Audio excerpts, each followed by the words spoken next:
Friends, welcome to my TET classes. Friends, आज हम पढ़ेंगे हमारा पर्यावरण। हमारा पर्यावरण में आज जो चलेगा वो हमारा पार्ट 3 चलेगा, जिसका नाम है अपशिष्ट एवं उनका निस्तारण। अपशिष्ट अर्थात कूड़ा कचरा, जो हम जिसे आम भाषा में हम कूड़ा कचरा जानते हैं, और उस कूड़े कचरे का सही तरीके से फिर समाप्त करना ही निस्तारण कहलाता है।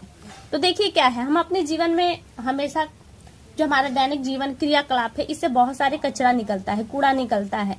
तो इस अपशिष्ट को हम किस तरह से समाप्त करें, यही हम आज इसमें देखें। तो देखिए कूड़ा कहाँ कहाँ से निकलता है, ये तो आप जानते हैं, घरों से, ऑफिस से, स्कूलों, विद्यालयों, अस्पतालों, सभी जगह से कूड़ा कम या ज्यादा मात्रा में निकलता ही रहता है। तो देखिए क्या है, तो यहाँ पे दिया गया है कचरे के प्रकार। हम जान चुके हैं कचरा क्या है। कचरे के प्रकार विभिन्न स्थानों से निकलने वाले अपशिष्ट पदार्थों को हम 3 भागों में बांट सकते हैं, जिसमें आपके ठोस अपशिष्ट आते हैं, द्रव अपशिष्ट और आपके आते हैं गैसीय अपशिष्ट। देखिए ठोस अपशिष्ट में क्या दिया गया है, ठोस अपशिष्ट जिसमें फलों, सब्जियों के छिलके, टूटे फूटे बर्तन, कांच, प्लास्टिक एवं लोहे के अनुपयोगी सामान, घर के कारखानों से निकलने वाली राखी वगैरह हैं, जो अपशिष्ट के रूप में आती हैं। खेतों से निकलने वाली भूसा, डंठल वगैरह इसके अंतर्गत आते हैं। ठोस अपशिष्ट 2 प्रकार के होते हैं। एक वे जो सड़ गल जाते हैं। कौन कौन से सड़ गल जाते हैं? फलों एवं सब्जियों के छिलके सड़ते हैं। खराब जो भोजन आपका बच जाता है वो, मनुष्य एवं जंतुओं से जो मल मूत्र त्याग किया जाता है वो। और इसी तरह जो दूसरे हैं जो स्वयं नष्ट नहीं होते, उन्हें समाप्त किया जाता है, तो वो कचरे हैं जिसके अंतर्गत ये पर्यावरण को बहुत ज्यादा प्रभावित करते हैं। और ये है कारखानों से निकला रासायनिक कचरा, पॉलीथीन, प्लास्टिक, धातु के टुकड़े आदि, ये ठोस अपशिष्ट के अंतर्गत आते हैं। तो देखिए अब यहाँ पे भी इसके 2 भाग हैं। एक तो ऐसा जो सड़गल कर समाप्त हो जाता है, और दूसरा जो सड़ता गलता नहीं है। आगे देखिए आपका ये तो ठोस हो गया। अब आपका है द्रव अवशिष्ट। द्रव अवशिष्ट कहाँ से निकलता है? ये घरों से जो नालियां हैं यहाँ से निकलती हैं, और चाहे शहर की नालियों से निकले या गांव की नालियों से निकले, तो ये आता है। इसके साथ उर्वरक, चमड़ा शोधन, विद्युत उत्पादन केंद्रों द्वारा जो गंदा विषैला जल निकलता है वो होता है आपका अवशिष्ट, द्रव के अंतर्गत आता है। फिर आपका है गैसीय अपशिष्ट। गैसीय अपशिष्ट कहाँ से आते हैं? आपके घरों में जो खाने पकाए जाते हैं, जिसकी बहुत से घरों में कोयला, लकड़ी वगैरह का यूज किया जाता है, यहाँ से निकलती हैं। और बहुत सारे जो आपके कारखाने हैं, वहां पे इनका जो चिमनियां वगैरह होती हैं वहां से निकलती हैं। और जो सड़ने गलने वाले पदार्थ हैं, जब वो सड़ते हैं तो उनसे भी दुर्गंध निकलती है गैस के रूप में। और छोटी छोटी जो चीजें हैं, जैसे कि आपका है चूल्हे, अंगीठी, सिगरेट, बीड़ी आदि से भी धुआं निकलता है, और ये भी हानिकारक धुएं होती हैं। और कहा जा रहा है कि धुएं में कार्बन के ऑक्साइड के अतिरिक्त कुछ हानिकारक गैसें व ठोस कड़िया पदार्थ भी पाए जाते हैं, जो स्वास्थ्य के लिए बहुत ही हानिकारक है। देखिए अपशिष्ट, अब ये है अपशिष्ट के जो स्रोत है, यानी कि कहाँ कहाँ से निकलते हैं अपशिष्ट। तो देखिए घर एवं ऑफिस से निकलते हैं, कृषि, चिकित्सा एवं औद्योगिक क्षेत्र से निकलने वाला कचरा, प्राकृतिक घटनाओं, युद्ध से निकलने वाला कचरा, ये है। घर से आपके क्या निकलते हैं, आप घरों में जानते, आप तो जानते ही होंगे, ये बताने की जरूरत नहीं है। ऑफिस से आपके बहुत सारे कचरे निकलते हैं, पुरानी फाइलें हैं, गैजेट्स वगैरह जो पुराने हो जाते हैं वो होते हैं। कृषि से जो फसलों के डंठल वगैरह होते हैं, चिकित्सा से जो सिरिंज, सुई, बैंडेड वगैरह होते हैं वो निकलते हैं। औद्योगिक क्षेत्र से आपने देखा है कि अपशिष्ट पदार्थ निकलते हैं, विषैले पदार्थ निकलते हैं। प्राकृतिक घटनाओं से भी बहुत सारे कचरे इकट्ठे होते हैं। फिर देखिए यहाँ पे आगे आपका आया है, नीचे दिया है ई कचरा, जो खासतौर से ऑफिस वगैरह अब तो सभी जगह से निकला है। ई कचरा, ई कचरा क्या है? ये आज का सबसे घटिया कचरा है, जो समाप्त करने के लिए भी एक बहुत बड़ी समस्या के रूप में है। ई कचरा है सारे भी गैजेट्स वगैरह जो है, जो इलेक्ट्रिक गैजेट्स वगैरह हैं, वो सब ई कचरे के अंतर्गत आते हैं। जिसमें आपका देखिए क्या क्या है, खराब computer, mobile phone, CD, battery व अन्य इलेक्ट्रॉनिक उपकरण। और घरों में जो ऐसे यूज होने वाले जो है, जैसे TV, fridge, washing machine, AC आदि, ये सब आपके आते हैं ई कचरे के अंतर्गत आते हैं। इसका निस्तारण भी एक मुश्किल ही समस्या सी है।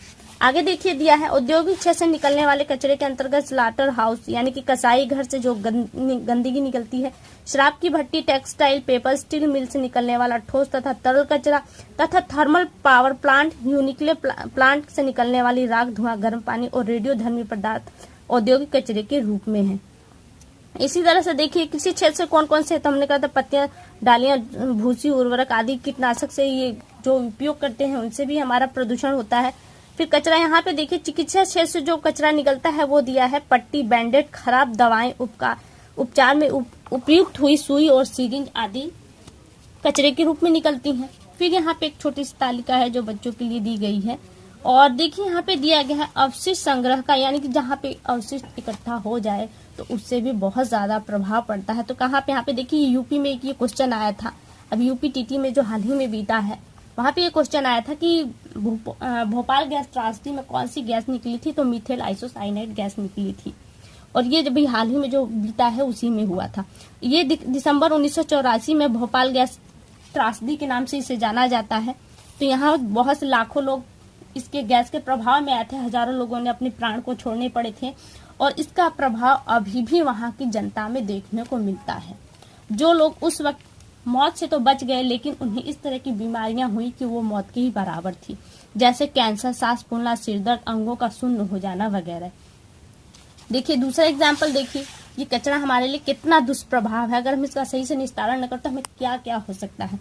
देखिए डीडीटी का छिड़काव है जो बहुत सी बीमारियों को रोकने के लिए किया जाता है, खासतौर से बाढ़ के उपरांत तो बहुत ज्यादा किया जाता है। तो बहुत से देशों में इतना खतरनाक है कि इसका पेड़ों पर भी प्रभाव देखा जाता है, जीव जंतुओं मनुष्यों तक पर भी इसका प्रभाव देखा जाता है। और इसी कारण बहुत से देशों ने इसका उपयोग बंद कर दिया है, इस पे बैन लगा दिया है। एस्बेस्टास एक रेशेदार सिलिकेट रसायन होता है। एस्बेस्टास चादर का उपयोग छतों और दरवाजों के निर्माण के लिए किया जाता है और इसका जो प्रभाव है, इसका जो अपशिष्ट जब ये समाप्त हो जाते हैं उसे फेंक देता है और इसके जो रेशे हैं वो फेफड़ों को काफी नुकसान पहुंचाते हैं और इससे जो बीमारी होती है उसका नाम है एस्बेस्टासिस। इस बीमारी का नाम है। इसमें क्या होता है, श्वसन क्रिया सबसे ज्यादा प्रभावित होती है। अगला है देखिए पारा, ये भी यूपी में भी हाल ही में पूछा गया था, मीना माता यूपी के एग्जाम में, टीटी में या लिखित परीक्षा में ये क्वेश्चन था। ये दोनों ही क्वेश्चन जो हमने भोपाल गैस त्रासदी में देखा और ये इसमें क्या, पारा एक धातु है जिसे जापान में 1950 में जापान में एक रासायनिक कंपनी ने अपशिष्ट में एक मीना माता खाड़ी थी जिसमें फेंक दिया था। इसके परिणाम स्वरूप वहां की मछलियों ने इसका सेवन किया और उन मछलियों का सेवन जब इंसानों ने किया तो उन्हें भी इस तरह का रोग लग गया। इस रोग का नाम भी मीना माता रखा गया। क्यों? क्योंकि ये मीना माता खाड़ी में फेंका गया था। लेकिन फ्रेंड्स ये देखिए, जैसे यहाँ पे दिया है मीना माता, ये कहीं कहीं आपको नियामता नामक ये नाम दोनों एक ही है, कहीं कहीं पे आपको ये वर्ड मिल सकता है, कहीं पे ये, लेकिन ये किसकी वजह से हुआ? ये पारे की अधिकता की वजह से हुआ था। फिर दिया है अपशिष्ट का निस्तारण। जो लोग सीटेट की तैयारी कर रहे हैं, यूपीटीटी की तैयारी कर रहे हैं या किसी भी स्टेट की तैयारी कर रहे हैं, उनके लिए ये चीज बहुत ही इम्पोर्टेंट है। 4R को हम अपनाएंगे, कचरे से छुटकारा पाएंगे। 4R क्या है? देखिए अपशिष्ट कम हो, ये इसी का एक रीजन। देखिए यहाँ से प्रश्न कैसे बनेगा। देखिए जो हाल ही में सीटेट का एग्जाम बीता था, देखिए यहाँ पे पूछा गया था, चारों नाम आपको दिए गए थे, 4 या 5 नाम, इनका क्रम दिया था। उसी तरह से यहाँ पे 4R का भी एक क्रम रहेगा।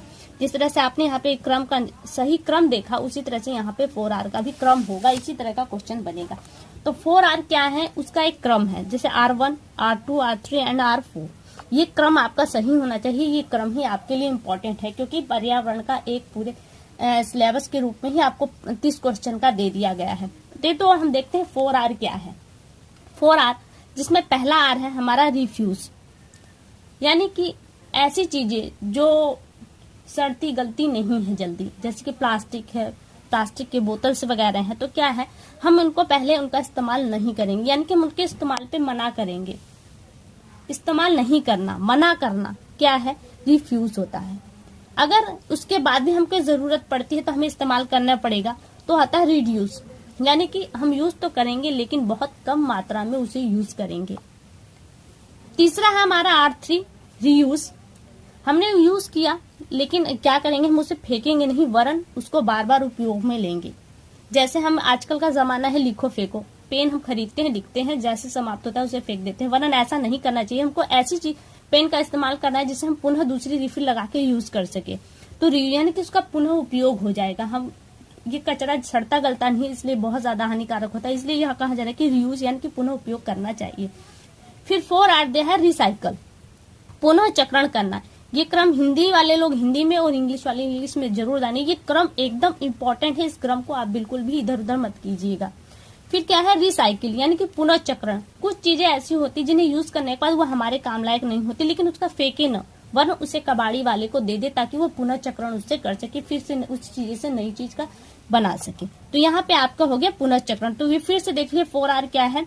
रिफ्यूज यानी कि मना करना, रिड्यूस यानी कि कम करना, R3 है रीयूज यानी कि पुनः उपयोग करना, R4 है रिसाइकिल यानी कि उसका पुनः चक्रण करना। आगे देखिए, ये चीजें मैंने आपको बता दी हैं। आगे देखिए यह दिया है, इस तरह 4R को अपनाकर बेकार एवं अनुपयोगी वस्तुओं यानी कि अपशिष्ट की मात्रा को कम करना एवं उनको अपनी आवश्यकता के अनुरूप पुनः उपयोगी बनाना प्रक्रिया निस्तारण कहलाता है। तो आपने जान लिया निस्तारण। देखिए कुछ चीजें इसके अलावा निस्तारण कैसी होंगी, उन पदार्थों का जो एक कचरे के रूप में आपके पास है, जलाकर, कुछ चीजों को हम जलाकर उन्हें समाप्त कर सकते हैं, लेकिन सब चीजों को जलाना उपयोग सही नहीं होता, वो पर्यावरण के लिए और भी घातक हो जाते हैं। कुछ चीजों का हम भूमि भरण यानी कि जमीन में दाब कर उसे समाप्त कर सकते हैं, जैसे सब्जियों के छिलके वगैरह, हर तरह के कूड़े को हम नीचे दाब के उसे इस्तेमाल कर सकते हैं।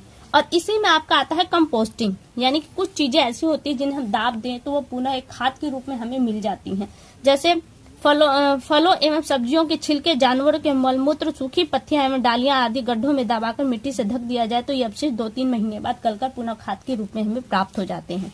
तो यहाँ दिया कंपोस्टिंग जैविक कचरे का पुनः चक्रण करने का सबसे अच्छा तरीका है। क्या है? कंपोस्टिंग। ये पॉइंट लाइन भी आपके लिए इम्पोर्टेंट है। कंपोस्टिंग क्या है? जैविक कचरे का पुनः चक्रण करने का सबसे अच्छा तरीका है। फिर देखिए ये बॉक्स में क्या दिया है, अजैविक ठोस कचरा जैसे प्लास्टिक, कांच एवं धातु के टूटे सामान तथा खराब इलेक्ट्रॉनिक उपकरणों का निपटान कबाड़ी को पुनः चक्रण के लिए देकर किया जा सकता है। जो चीज आप स्वयं उसका निपटारा नहीं कर सकते, आप उसे कबाड़ी वाले को देकर उसका निपटारा कर सकते हैं। फिर देखिए यहाँ पे दिया है 2 बॉक्स दिए गए हैं ग्रीन। अब बहुत जगह घूमने गए होंगे तो आपने देखा होगा किस तरह के 2 कूड़ेदान रखे होते हैं। तो इन 2 कूड़ेदानों का क्या मतलब है, जो हरा है इसमें गीली चीजों का निस्तारण होता है, आप फेंके जिसके आप छिलके वगैरह हैं, केले के छिलके, फलों के छिलके वगैरह आप एसिड बॉक्स में डालेंगे यानी कि ग्रीन बॉक्स में, जो गल जाते हैं। और सूखा कचरा जैसे कि बोटल्स वगैरह आप जाते हैं पेप्सी वगैरह यूज करते हैं तो क्या करते हैं, वो चीज गलने वाली नहीं है तो आप क्या करेंगे, उसे नीले बॉक्स में डालेंगे। और जो चिकित्सा के क्षेत्र में जो यूज होता है वो लाल बक्सा होता है, जैसे यहाँ पे ये हरा दिया है और यहाँ पे नीला दिया है, तो वहां पे चिकित्सा से जो भी अपशिष्ट निकलता है उसे लाल डब्बे में रखा जाता है। तो ये हो गया। आगे देखिए, आगे द्रव अपशिष्ट का निस्तारण कैसे करें। शहरों में सीवेज ट्रीटमेंट प्लांट लगाकर नालों को साफ कर दिया जाता है और फिर उन्हें नदियों में छोड़ दिया जाता है। और ग्रामीण क्षेत्र में जो अपशिष्ट जल निकाला जाता है शॉकपिट द्वारा उपचारित करके छोड़ा जाता है। शॉकपिट क्या है? शॉकपिट है एक गड्ढा बनाया, देखिए यहाँ पे दिया है गड्ढा है, इसमें पहले मोटे पत्थर, फिर उससे पतले, फिर उससे सबसे ऊपर आप बालू डाल देंगे तो क्या होगा, जब आपके घर का गंदा पानी इसमें आएगा तो पुनः इससे छन कर एक साफ पानी के रूप में आगे जाएगा, जिसे आप पुनः किसी क्षेत्र में यूज कर सकते हैं। फिर देखिए गैसीय अपशिष्ट दिया है। गैसीय अपशिष्ट कहाँ से? ईंट भट्ठों जो बहुत सारे उद्योग में चिमनियों से निकलता है, तो इन चिमनियों पे हम धूम्र अवक्षेपक लगाकर गैसीय जो अपशिष्ट है उसे हम काफी हद तक संशोधित कर सकते हैं, उसका निस्तारण कर सकते हैं। और घरों में जैसे कोयले वगैरह, लकड़ियों वगैरह यूज होती है तो इनकी जगह हम LPG गैस यूज करके यानी कि गैस चूल्हे का यूज करके इन गैसों को हम रोक सकते हैं। देखिए अपशिष्ट निस्तारण है तो सरकारी प्रयास भी बहुत किए जाते हैं, ये पॉइंट आपके लिए खास नहीं है तो इसलिए हम छोड़ देते हैं इसे।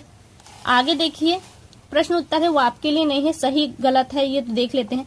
उद्योग से विभिन्न प्रकार के अपशिष्ट पदार्थ निकलते हैं, जी बिल्कुल निकलते हैं। अपशिष्ट पदार्थों से हमारा पर्यावरण दूषित होता है, बिल्कुल होता है।